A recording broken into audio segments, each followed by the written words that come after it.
परों को खोल ज़माना उड़ान देखता है, परों को खोल ज़माना उड़ान देखता है, ज़मीं पे बैठ के क्या तू आसमान देखता है। वेलकम दोस्तों, आप सभी का स्वागत है आपके अपने YouTube चैनल में। आज के इस वीडियो में मैं आप सभी को गुणनखंड करना बताऊंगा। गुणनखंड करने की एक ऐसी बेसिक ट्रिक है जिसको आप सीखने के बाद आसानी से गुणनखंड कर सकते हैं और दूसरों को भी समझा सकते हैं।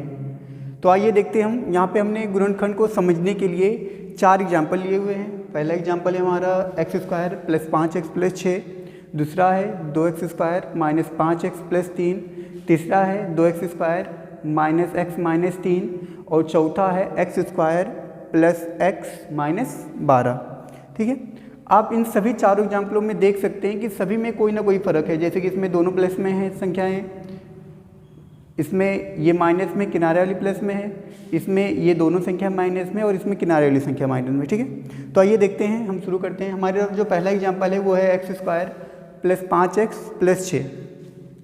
तो इसका गुणनखंड करने के लिए हम क्या करेंगे, सबसे पहले जो किनारे वाली संख्या होती हैं जिसमें x² लगा हो और जिसमें x ना लगा हो, इन दोनों संख्याओं का पहले गुणा किया जाता है। अगर वहाँ पे कोई संख्या दी गई है तो ठीक, अगर नहीं दी गई है तो वहाँ पे हम 1 मानकर उस संख्या का गुणा करते हैं। तो यहाँ पे 1 अगर मानेंगे तो 1 का और 6 में गुणा कर देंगे तो कितना मिल जाएगा हमें, 6। ठीक है, गुणा करने पे 6 हो जाएगा। और बीच में जो x के साथ में संख्या दी, बीच में कितना दिया गया है, 5 दिया गया x के साथ में, ये।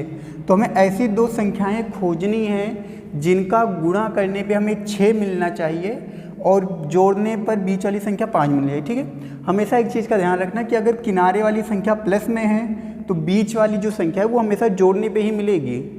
तो ऐसी 2 संख्याएं जिनका गुणा करने पे 6 मिले और जोड़ने पे 5 मिले।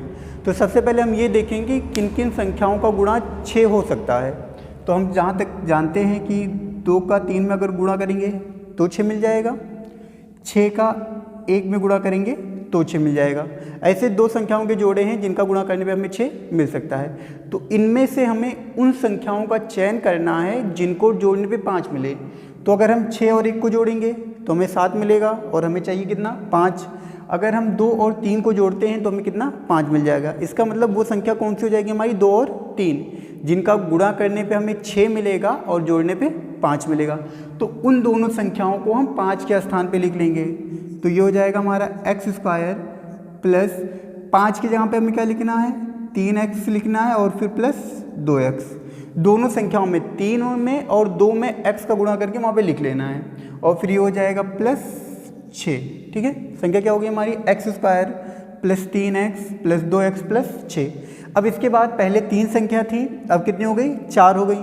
फिर हम इनका 2-2 का जोड़ा बना लेंगे। एक जोड़ा हमारा ये बन जाएगा x² + 3x का और एक जोड़ा हमारा बन जाएगा 2x + 6 का। फिर क्या करेंगे हम, पहले जोड़े में से अब कॉमन लेना है हमें। तो कॉमन क्या होता है, वे संख्याएं जो दोनों में हो, उभयनिष्ठ संख्याएं सिर्फ कॉमन होती हैं। तो यहाँ पर हम देख सकते हैं यहाँ पे x² है और यहाँ पर x है। इसका मतलब x एक में से कॉमन हो जाएगा, दोनों में से। ठीक है, कॉमन हो गया x। अब यहाँ पे बचेगा क्या, सिर्फ x बचेगा, क्योंकि स्क्वायर था, स्क्वायर का मतलब घात 2। अगर घात 2 है, एक घात कॉमन ले लेंगे तो एक घात बच जाएगी। तो यहाँ पे x की घात 1 बच गया। फिर प्लस हो जाएगा, 3x था तो 3x में से अगर हम x कॉमन ले लेंगे तो यहाँ पे आ जाएगा 3। ठीक है, ये हो जाएगा x, फिर ब्रैकेट में आ जाएगा +3 और फिर प्लस। अब जो दूसरा जोड़ा कॉमन लेना है तो हमेशा ध्यान रखना कि दूसरे जोड़े में से कभी भी x कॉमन नहीं होता है। वहाँ पे हम कोई ना कोई नंबर कॉमन लेंगे लेकिन x को कॉमन कभी नहीं लेंगे। तो यहाँ पे 2 और 6 और कॉमन लेते समय इस बात का ध्यान रखा जाता है कि दोनों ही संख्या किसी एक ही संख्या से कटनी चाहिए। बड़ी से बड़ी वो संख्या जिससे ये दोनों संख्या कट जाएं वही हमारा कॉमन होता है। अगर ऐसी कोई संख्या नहीं मिली तो वहाँ पे हम एक कॉमन ले सकते हैं, लेकिन दोनों ही किसी एक संख्या से कटना चाहिए। तो यहाँ पे हम क्या करेंगे, 2 कॉमन ले लेंगे, आ जाएगा हमारे पास x + 3। ठीक है, अब क्या करेंगे, जो दोनों के साथ ब्रैकेट में सेम संख्या है उसको एक बार लिख लेना है। तो ये हो जाएगा x + 3 एक ब्रैकेट में, और जो बचा इस वाले ब्रैकेट के साथ में x था इसको लिख लेना है। फिर प्लस दूसरे ब्रैकेट के बाहर क्या था, +2 था, इसको लिख लेना है। ये हो जाएगा हमारा गुणनखंड। ठीक है, तो x² + 5x + 6, इसका गुणनखंड में कितना मिल जाएगा, x + 3 और x + 2 मिल जाएगा। ये हो गया पहला एग्जाम्पल हमारा। आइए दोस्तों, अब हम एग्जाम्पल नंबर 2 देखते हैं। 2 नंबर में हम देख सकते हैं कि बीच वाली संख्या माइनस में है, बाकी दोनों किनारे वाली संख्या क्या है, प्लस में है। तो इसमें भी हम वैसे करें, क्योंकि अगर किनारे वाली संख्या प्लस में रहेगी तो हमेशा याद रखना कि बीच वाली संख्या में जोड़ने पे ही मिलनी चाहिए। तो इसको गुणनखंड करने के लिए सबसे पहले हम दोनों किनारे वाली संख्याओं को गुणा करेंगे। जब दोनों किनारे वाली संख्याओं को गुणा करेंगे तो 2 और 3 हो जाएगा 6। ठीक है, ऐसी दो संख्याएं जिनका गुणा करने पे आना चाहिए 6 और जोड़ने पे बीच वाली संख्या 5। अब यहाँ पर हम देख सकते हैं कि जोड़ने पे जो संख्या हमें मिल रही है वो -5 में है। तो हम क्या करेंगे, पहले उन दोनों संख्याओं को ढूंढेंगे। तो दो संख्या कौन सी हो जाएंगी हमारी, 2 और 3। अगर 2 और 3 का गुणा करेंगे तो हमें 6 मिल जाएगा, और अगर हम 2 और 3 को जोड़ेंगे तो 5 मिल जाएगा। ठीक, अब क्या करेंगे, क्योंकि गुणा जोड़ने पे संख्या हमें माइनस में मिल रही है, इसलिए जब हम दोनों संख्याओं को लिखेंगे तो उनको माइनस में रखा जाएगा। ये हो जाएगा हमारा 2x² minus 3x minus 2x plus 3, ये इतना हो जाएगा। अब इसके बाद हम क्या करेंगे, इन दोनों में से कॉमन क्या हो सकता है, सिर्फ x कॉमन ले लेना, बचेगा 2x माइनस 3, ये इतना हो जाएगा। और फिर दूसरे वाले में कॉमन लेना है, तो पहले माइनस में है तो माइनस कॉमन हो जाएगा। अब उसके बाद 3 और 2 किसी एक ही संख्या से कटेंगे तो हो जाएगा हमारा 1। यहाँ पे भी बच जाएगा 2x माइनस, तो यहाँ भी बच जाएगा माइनस से कॉमन ले लिया 2x माइनस 3। ठीक है, अब इसके बाद जो दोनों में है उसको एक बार लिख लेना, ये हो जाएगा 2x माइनस 3 एक ब्रैकेट में, और दूसरे में आ जाएगा x माइनस 1।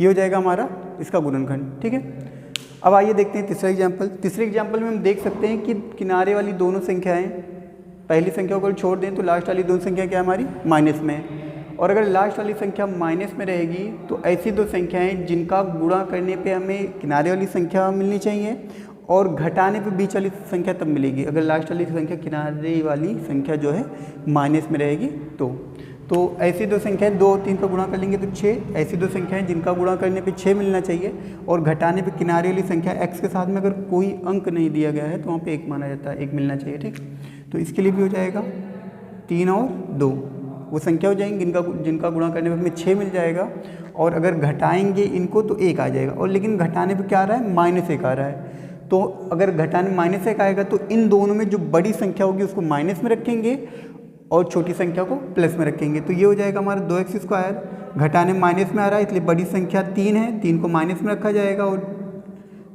छोटी संख्या को प्लस में, फिर -3 आ जाएगा।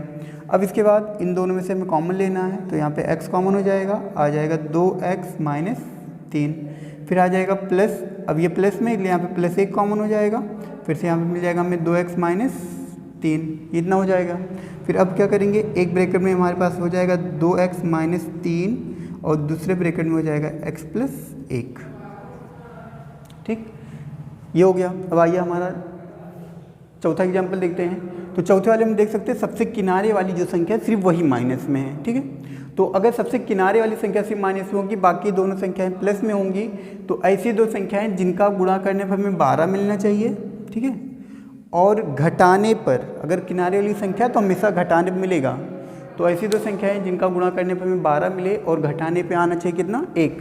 यहाँ पर 1 है तो घटाने पे 1 मिल रहा है, और घटाने पे जो 1 मिल रहा है वो क्या मिल रहा है, +1 मिल रहा है, इसलिए हम बड़ी वाली संख्या को प्लस में रखेंगे। तो ये हो जाएगा हमारा x² प्लस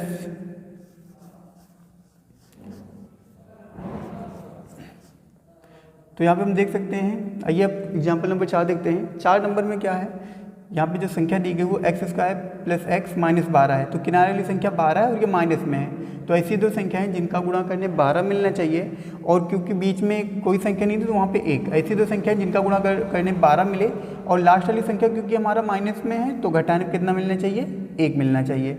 लास्ट वाली संख्या अगर माइनस में तो संख्या घटाने मिलेगी, और लास्ट वाली संख्या अगर प्लस में तो बीच वाली संख्या जोड़ने में मिलेगी। ठीक है, और घटाने के बाद यहाँ पे प्लस में आ रहा है आंसर, इसका मतलब बड़ी वाली संख्या को हम प्लस में रखेंगे। तो सबसे पहले क्या करेंगे, हम 12 के लिए ऐसी दो संख्या लेंगे जिनका गुणा करने पे हमें 12 मिल जाए।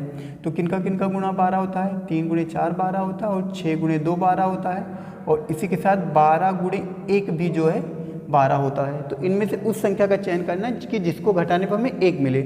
तो अगर हम 12 में से 1 घटाएंगे 11 मिल जाएगा, इसका मतलब ये नहीं हो सकता है। फिर क्या करेंगे, 6 में से 2 घटाएंगे तो 4 मिल जाएगा, ये भी नहीं हो सकता है।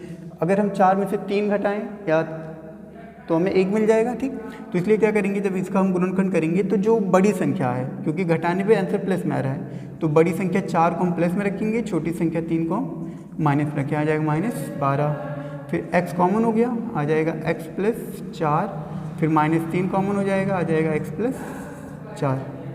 अब एक ब्रैकेट में x+4 रख लेना है और दूसरे ब्रैकेट में x-3। ये हो जाएगा हमारा गुणनखंड। उम्मीद है कि आप सभी को ये गुणनखंड समझ में आ गया होगा। सिर्फ हमें यही इतना ध्यान रखना है कि अगर किनारे वाली संख्याएं जिनमें x नहीं लगा होता है, अगर वो प्लस में है तो बीच वाली संख्या हमें हमेशा जोड़ने में मिलेगी। अगर जोड़ने प्लस में मिल रहा है तो दोनों की दोनों संख्याओं को हम प्लस में रखेंगे, और अगर जोड़ने पे माइनस में मिल रहा है तो दोनों की दोनों संख्याओं को हमें माइनस में रखना है। फिर अगर हमें किनारे वाली संख्या माइनस में दी गई है और बीच वाली संख्या, किनारे वाली संख्या अगर माइनस में है तो हमेशा घटाने मिलेगा। अगर किनारे वाली संख्या माइनस में और घटाने पे भी माइनस आ रहा है तो जो बड़ी संख्या उन दोनों में होगी गुणनखंड में, उसको माइनस में रखेंगे। और अगर किनारे वाली संख्या माइनस में है और घटाने प्लस में आ रहा है तो जो बड़ी संख्या होगी उसको प्लस में रखेंगे। बस यही इतना इस गुणनखंड में करना होता है बस। और इसी में माइनस प्लस में ज़्यादा गलतियाँ होती हैं बच्चों से, तो उम्मीद है कि आप सभी को माइनस प्लस वाली जो गलतियाँ रहती हैं वो क्लियर हो गई होंगी। तो अगर आप सभी को ये वीडियो पसंद आई है तो इसको लाइक शेयर कमेंट्स करें और चैनल को सब्सक्राइब जरूर कर लें। अब अगले वीडियो में हम रूट वाली संख्याओं का गुणनखंड कैसे किया जाता है ये सीखेंगे। फिर मिलते हैं अगले वीडियो में।